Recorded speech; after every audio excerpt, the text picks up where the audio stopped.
had one out of those, and it's been a while. Good to be with the Eagles fans. This is Birds 365. I'm your host, Jordan McDonald. Sitting beside me today is none other than Jeff Kerr, my dutiful fill-in co-host. How are you this morning, Mr. Kerr? I can't complain. The Eagles won, and their slim playoff hopes, if we want to call it that, are still alive. That's we did discuss that at length last week. We'll do so more so today, but we want to get the nuts and the bolts of the game. And John McMullen, my usual co-host, doing a guest spot at the top of the hour in the airport thing, hops aboard with us.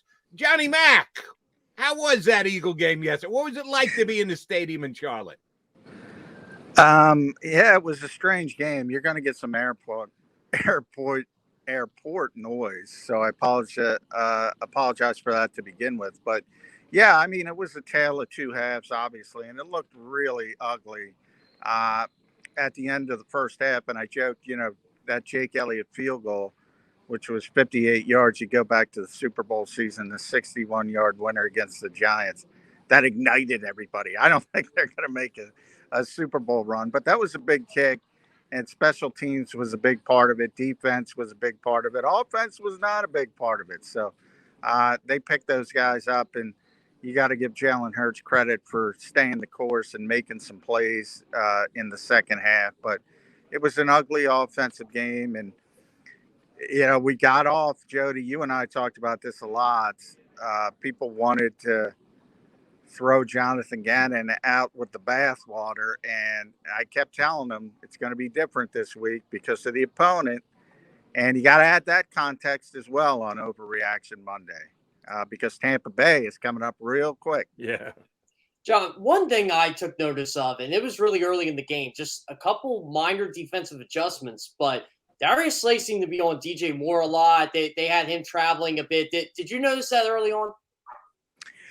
Yeah, he made a couple tweaks. I mean, Davion Taylor played more. TJ Edwards, he sort of had that run-stuffing defensive linebacker group and then went back to the pass group. So, I mean, he's trying to put it together with not much talent there.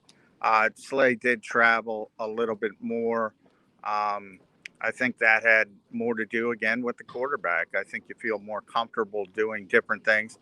And they blitzed a little bit more. And they didn't want to blitz Patrick Mahomes. They didn't think it would be an effective plan. I kind of agree with them. You never know because you didn't see it. But I thought the plan against Kansas City was sound. I thought the execution was poor.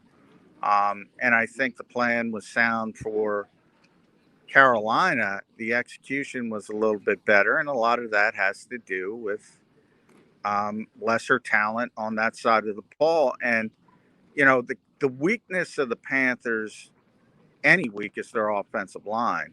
And they lost Cam Irvin, who's their left tackle. So they had to move Taylor Moton, the left tackle. They had to start Brady Christensen, a rookie right tackle. And the Eagles' defensive line ate them up all day. So even when you say there's 3 sacks, I think there were 8 hurries. Sam Darnold was not comfortable at any point in this game. Those guys dominated up front. A couple of things that jumped out to me after the game ended. I saw Nick Sirianni's post-game press conference and quotes. He hit the nail right on the head. This was a team win. You kind of already touched on a couple of things, John. Offense didn't do anything for a full half and then made plays in the second half when they needed to. Hurts with his legs. Special teams, the big field goal by Elliott, the block punt, biggest play of the game, and the defense coming up bigger than they had been. You're right to note the opponent because the Eagles got a little bit of a break. You remember, John, I told you last week what scared me most about this matchup was McCaffrey. And on Friday when we were on, he was doubtful. He was questionable. By Saturday, he was doubtful. By Sunday, he was out in Sydney standing on the sidelines. Chuba Hubbard went for 100, which means they still have to be better against the run. They were slightly better, but they still need to improve. But Christian McCaffrey being out of the game, I think, was a major factor in this one. Playing a team effort across the board, every aspect of the team contributing, and a little luck with some injuries to the other side equals an Eagle win. I think Sirianni had it right, calling a team win across the board. Yeah, it was everybody sort of contributing, and that's rare when you have offense, defense, special teams contributing to a win. So you do want to play up that part of it. The offense, by making plays, as you mentioned, a couple big plays in the second half, at least were able to get in on the party, so to speak. But yeah, I mean, look, Christian McCaffrey's their best player. So yeah, I think if you're down 15-3 and McCaffrey's on the field, you're probably going to lose that game because he's going to be able to make a play at some point that probably stems the tide. They didn't have that ability, and I don't know what's from the way Matt Rule sounded, it certainly seemed like they were being extra cautious on McCaffrey, and if it were, say, a playoff game, he probably would have played. I've been that was a theme of mine during the week. Jody, I don't know what this Carolina team thinks they are, but they act like they're a contender, and they act like they're a really good football team. And they had a really soft part of their schedule early, and I thought they bought into it, and I think it bit them, and I expected it to bite them. John, one of the things I took notice in this game was, and we already touched base now, the offense just looked inept for really 3 quarters. And then Jalen Hurts gets that great throw off while being hit to Quez Watkins. That kind of got everything going there. Like, how much of a factor has Quez put in this football team this year? Yeah, I mean, he's been big. I've been arguing for a couple of weeks that he should be getting more playing time than Jalen Reagor. Now, part of it is that they use Quez in certain situations, and anytime you increase the volume, the opposing defense is probably going to pay more attention. So there's no guarantee that consistency of production is going to carry over with more playing time, more touches, because he'll become more of a focus of the opposing defense.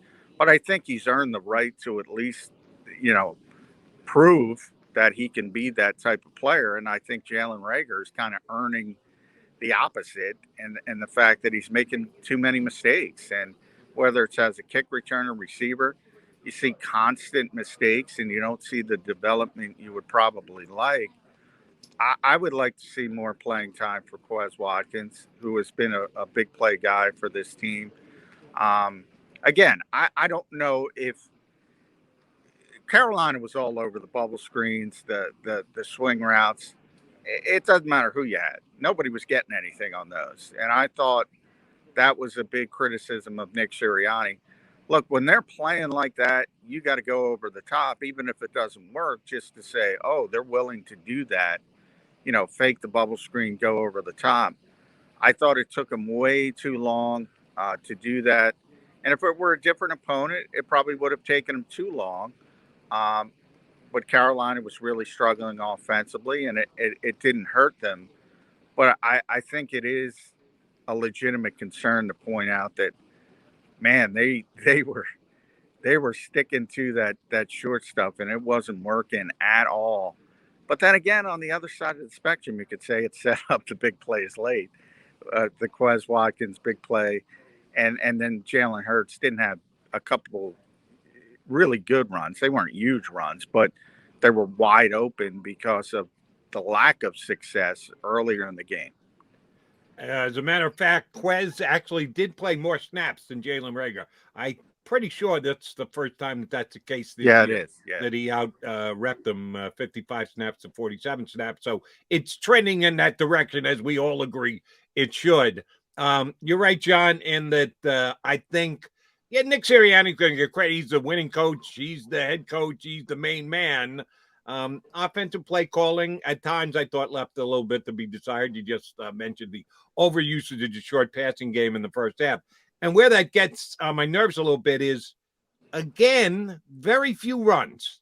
And I know the RPO kind of takes the run play out of it. He tried to give that half-hearted explanation of last week that, we consider an RPO where Jalen doesn't hand it off to be a run play. No, if he passed the ball, it's a pass play. So I get it. It's the RPO can swing the balance of how many runs and how many passes you have. Well, then don't call it. Just call a straight up running play. Get your quarterback up under center and have him hand the ball off to Miles Sanders. Is it just that that's not the Eagle identity, that they want to be an quote unquote RPO team? Why do you think that Sirianni hasn't come around to that just to make sure that he gets a percentage of running plays every game? Yeah, well, a couple things. One, it's become a press box joke. Every time they run an RPO and they throw it, we say that's a run. Click that. But I hear what you're saying. There's two parts to this. One, they're an RPO team, and that's what they practice. So when Jalen Hurts is on the field, they're not going to run what they don't practice. That's the first part. And the second part is if Jalen Hurts got hurt and Joe Flacco had to play, they would change and they would become a more conventional offense. They're not going to play a conventional offense with Jalen Hurts. And by the way, I think that's the right way to go. I always go back to that. Jeff might remember this. I always go back to that Penn State, Ohio State game where I think it was a 4th and 4 or 4th and 5, and Trace McSorley was the quarterback, and James Franklin ran an RPO. And the Penn State fans went nuts. And it's amazing to me because all Penn State does is practice that offense. And the biggest spot, they run what they run. But they want them to turn into the Bill Walsh 49ers at the biggest spot of the game, and you don't practice that. Not only that week, but ever. So you are what you are is what I'm trying to say. So it's about executing what they run, and they didn't do that well at all. All right, but it's not going to change with Jalen Hurts as quarterback. Let me follow up, John. You're right. They are what they are. They practice what they practice.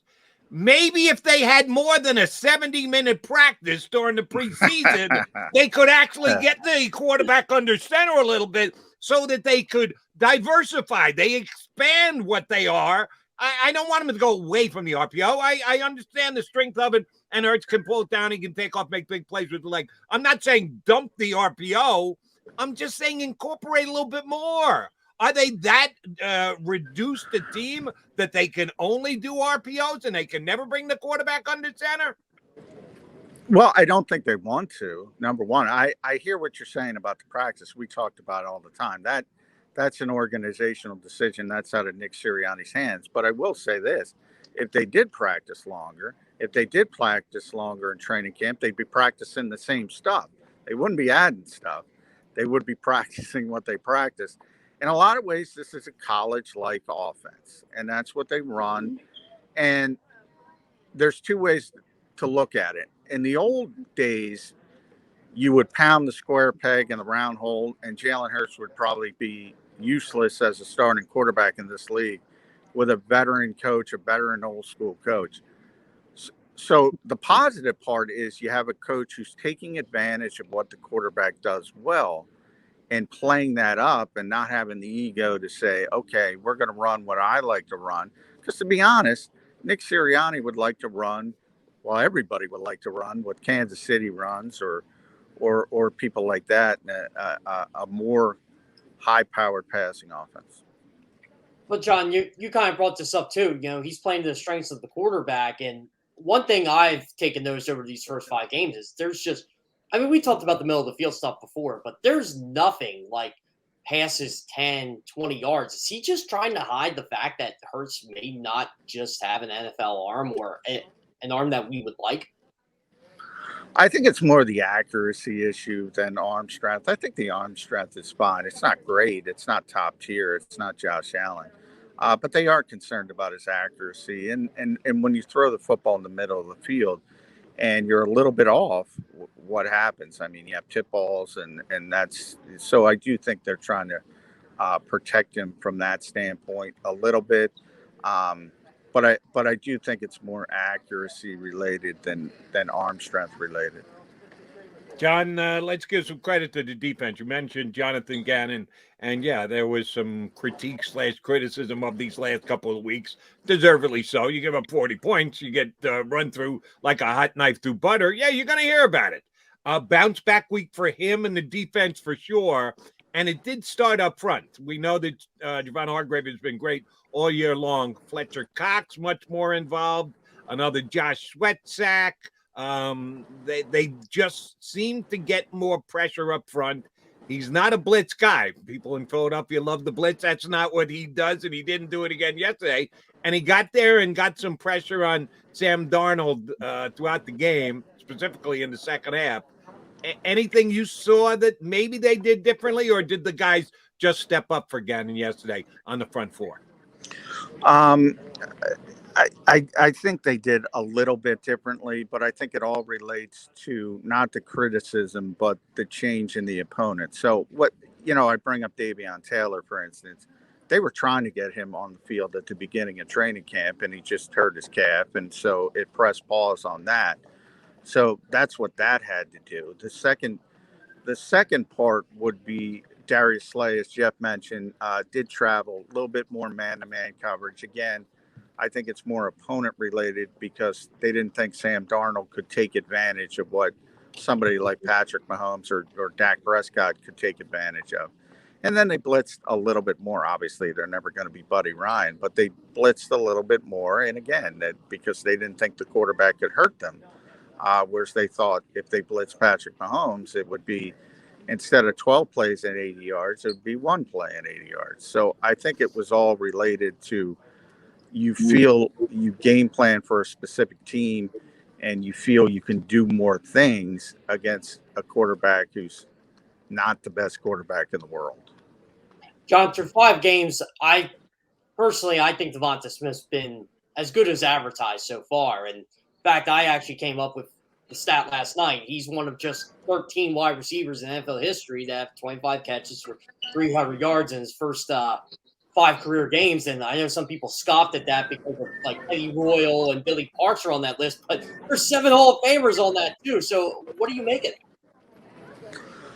He's a very good player. He's the best receiver the Eagles have had in a very long time. They finally got Justin Jefferson a year late.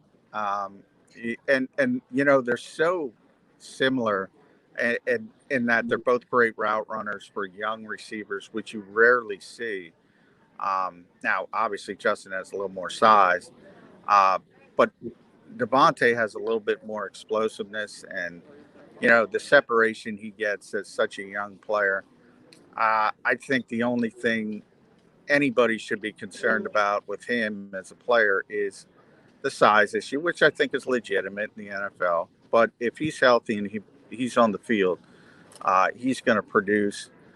And he's got that Alabama mindset because he fumbled the football, and a lot of young players would have dropped their head and done the woe is me act, and he doesn't believe that way. He was right out there, and I think he caught 7 of 8 targets. Was it, Jeff? Yeah. I mean, he's so much better than every other receiver the Eagles have, and it's bizarre because when they do have the passing game. I don't recall somebody this early, and I covered Randy Moss as a rookie. I don't recall somebody this early who is the imprint of an entire team's passing game. Like Randy came in with Chris Carter and Jake Reed. He was the 3rd receiver. Even Jefferson last year came in with Adam Thielen. He was the 2nd receiver. He didn't even start, I think, until week 4. Devontae is the guy the Eagles draw up the most plays for, which is pretty astonishing. That's a very good point, John. A lot of pressure on him because of that. And oh, by the way, he caught a touchdown pass yesterday that came off the board. This is getting to be old hand. Eagles score. Oh, no, wait, there's a flag on the field. And they continue to take touchdowns off the board, which didn't bite him in the rear end yesterday. And I don't know that it even bit him in the rear end in the previous games because they couldn't stop the opposition and they were well behind in all those games. But I digress. Greg Ward's my guy. How do you do what he did yesterday? After J.J. Arcega-Whiteside did it the week before, and you watched the film and you saw the call, how do you do it? How do you make contact with the defender? You know you can't do that. You know it's a pick play. They take points off the board. It costs them 4 points. Do we blame Ward? Do we blame the coaches? The wide receiver coach? Do we blame the offensive coordinator? Do we blame the head coach? I wanted to throw something at the TV when they took those 7 points off the board. How is this happening, John McMullen? Yeah, I hope nobody was complaining about that because that was a penalty. That was of course it was. And it was a savvy play by the defender. I think he tried to create the contact. He was trying to create that because he knew what was going on. I think Nick mentioned that on his radio spot this morning. But they're gonna call that play all the time. You know, it was interesting. In the middle of the field, they ran a rub route, and Zach Ertz was the pick guy. And he ran it perfectly, and I think it was Gainwell who got a conversion. I'm like, Nick Sirianni should play that on a loop with these young receivers because, I mean, obviously Zach's a great route runner, but he did it absolutely perfectly. And the bottom line is you got to do it with subtlety. And I can't even explain that to the listeners, but it's sort of, you know it when you see it type of thing. Like they're calling what JJ did. They're calling what Greg Ward did. They look like blockers. They look like they're plowing into the pile. You just got to be savvy, and you just got to get in the way of the defender. And it's a natural pick play. And they're never going to call it. Every team in this league runs it. You see how successful it is. If the Eagles just would do it correctly, you have wide open receivers for touchdowns. It's just young receivers who don't have the savviness to do it right now. But Greg Ward is the oldest receiver, the most veteran receiver on this team. Now, he doesn't have a ton of experience. I don't know what to say other than he should know better and he should run that route better. But it was definitely a penalty, so nobody should be complaining about that. John, Jalen Reagor, obviously, not his finest performance yesterday. The 2 kickoff returns, you know, the one play, it looked like he just seemed disinterested in blocking. I'm trying to remember the play vividly, but I'm trying to remember. It's a bubble screen. He looked like he wanted nothing to do with blocking anybody. Yeah, like what is it with him right now? Is it just the frustrations are boiling, or is it just like he's starting to figure out like, hey, maybe I don't got it, or you know, what's the deal? I don't know. Jalen's always been a guy who takes criticism to heart. You've seen it on social media, deletes his social media, brings it back. I think he pays too much attention to that rat poison, as Jalen Hurts would call it. So that's one thing. I don't think he's playing with a lot of confidence. I do think you see the hesitation on the kick returns. If I'm Michael Clay, I don't want Jalen Reagor or Quez Watkins back on kickoff returns. I'd let Boston Scott do it. At least at this point, you know, you'd have a guy making the right decisions. I would say he's just not playing with confidence. And, you know, when you see, obviously, the comparisons we just mentioned, Jefferson a couple times, those comparisons are going to be there always. And guess what? Jefferson's having another great year. So he's not a flash in the pan. And that, unfortunately for the Eagles, I don't think that comparison is going to work out well moving forward either. And it's always going to be something that maybe even derails Jalen Reagor's entire career in Philadelphia because I just don't see improvement at all. In fact, I see the opposite. And I just said Quez should be on the field. And you know, they don't have depth. So, you know, I don't want Greg Ward on the field. I know Jody will disagree with me. I don't want JJ on the field. So he's got to play and maybe plays himself out of it. But he shouldn't be playing more than Quez. All right. Yes, I absolutely would like to see more Greg Ward than Jalen Reagor. If that makes me a dope, okay, fine. I've seen enough of Jalen Reagor. I know he's a first-round draft pick of only a year ago.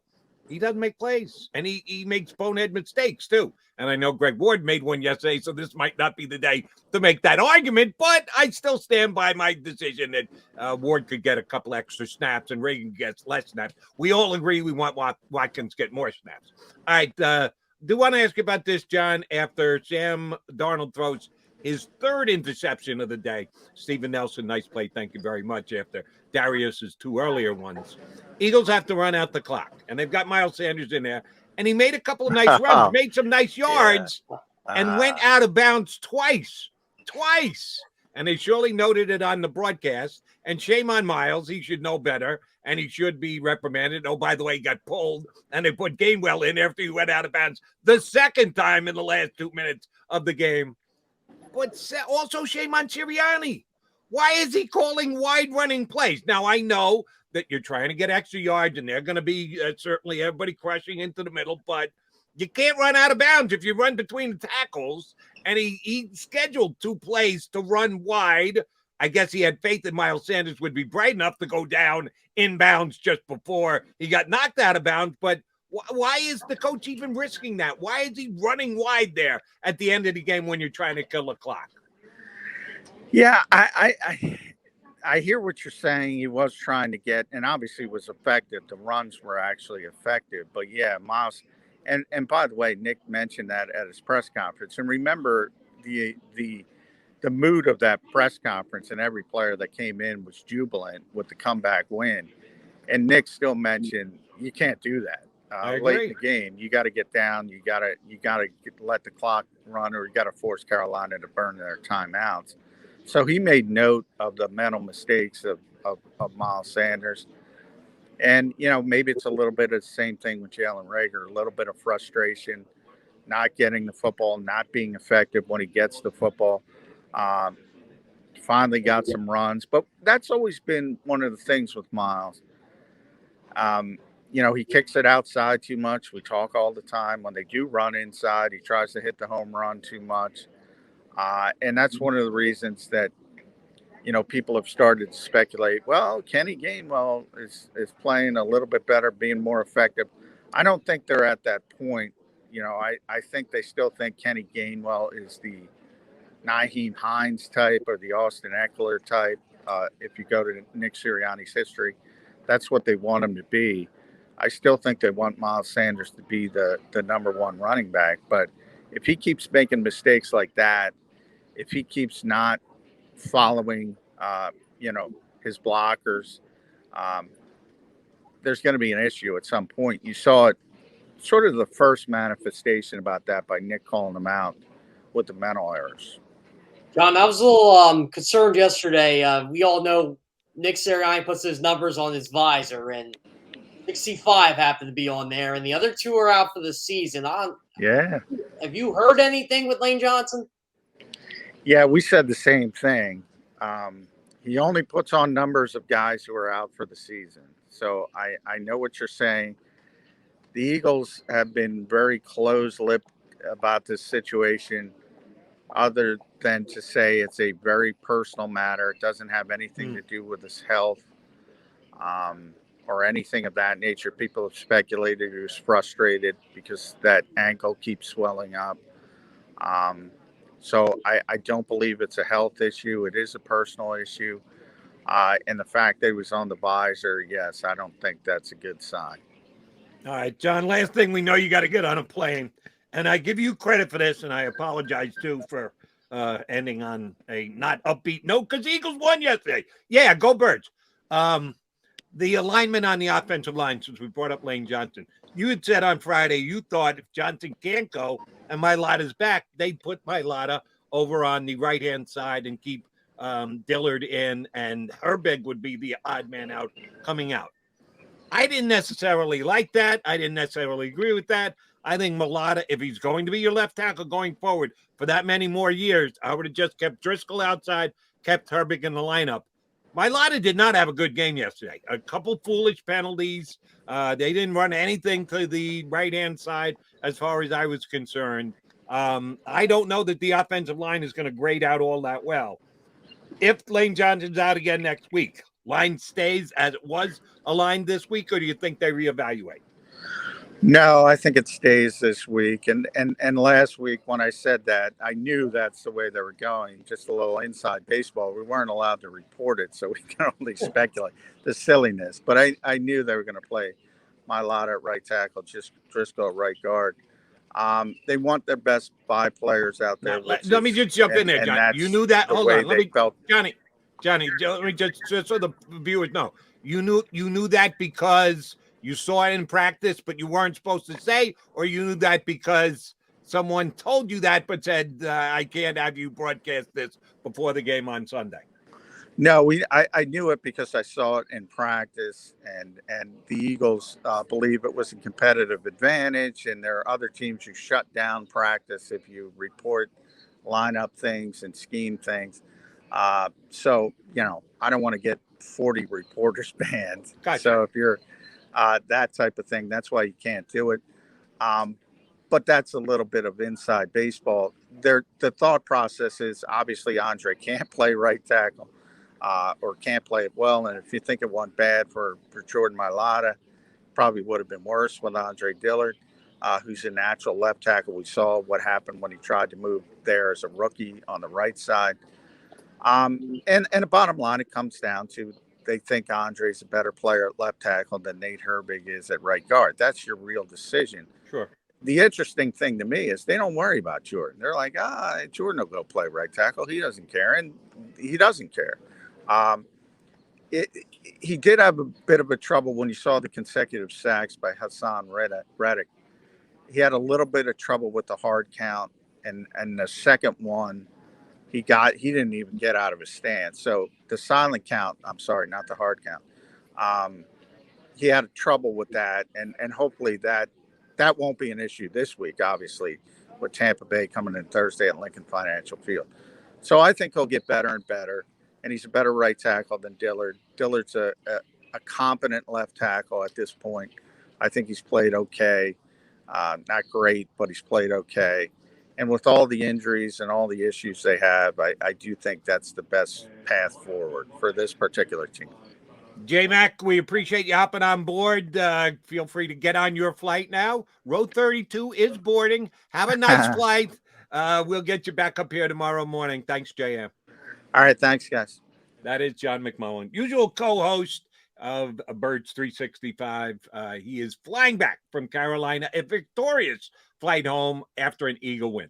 Jeff Kerr and I will come back and talk more about it.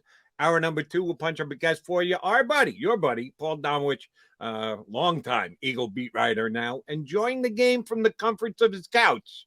He still loves the game. He can still analyze the game. He'll do it with us in hour number 2. JK and I will kick back a couple more things right here on Birds 365.